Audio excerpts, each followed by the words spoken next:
When I think of local food, I admit that broccoli is not one of the first things that comes to mind. And yet you can't talk about local food, really, without talking about local produce. Anne-Marie Berger tonight reminds us that the old days of the truck farm, they're not quite gone.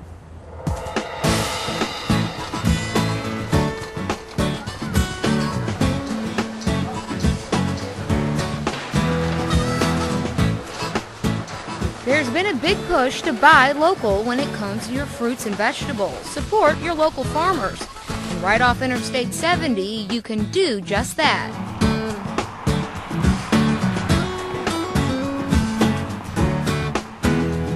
Thies Farm has been supplying fresh vegetables to St. Louis families, restaurants, and grocers from this location on North Hanley Road since 1885.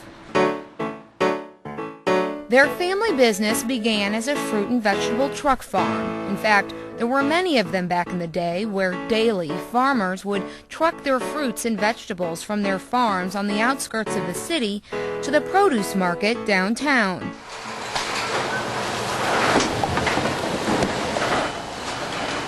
There used to be dozens of vegetable farms in the St. Louis County, but now it's down to like 2 or 3.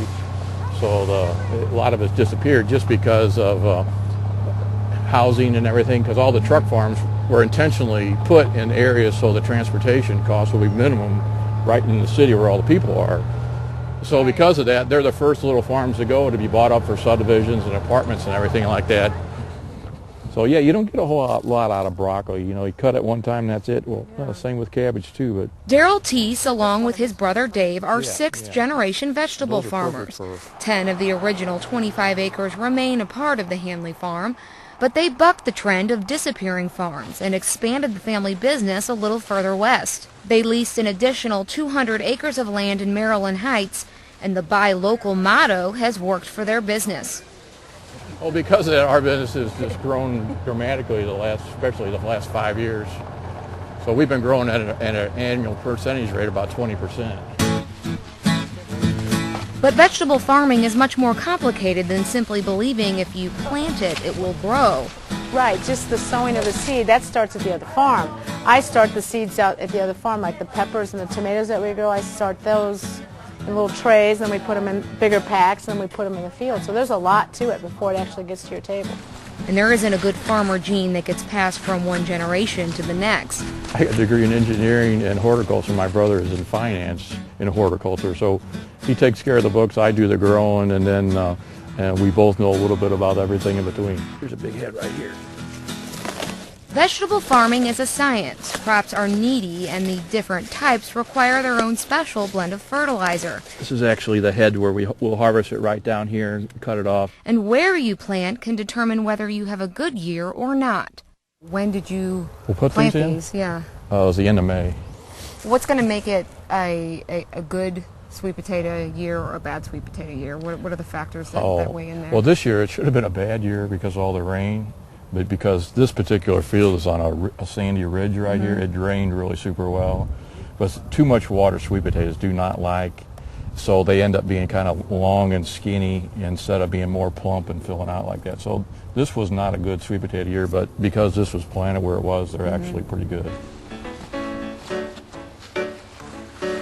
The fields at this farm are working double time. They're harvested twice a year. There are the spring crops and the fall crops. Chinese cabbage. Which means from spring to fall, Daryl and his crew are on a constant planting and picking schedule.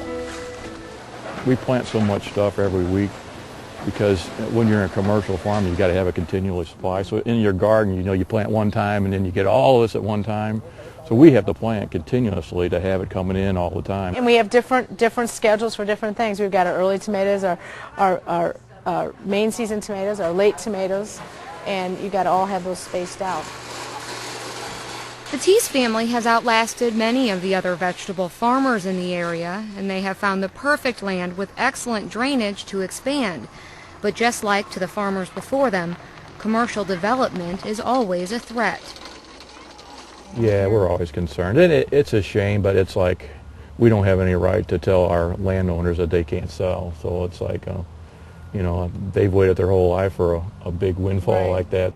Normally we just bend it over. So for now, they'll continue to do what they've been doing for the last 123 years. Give it to you. Oh. It's a bouquet. There you go. Did you get that? It was so nice. It's on the Valentine's Day. I guess we're engaged now.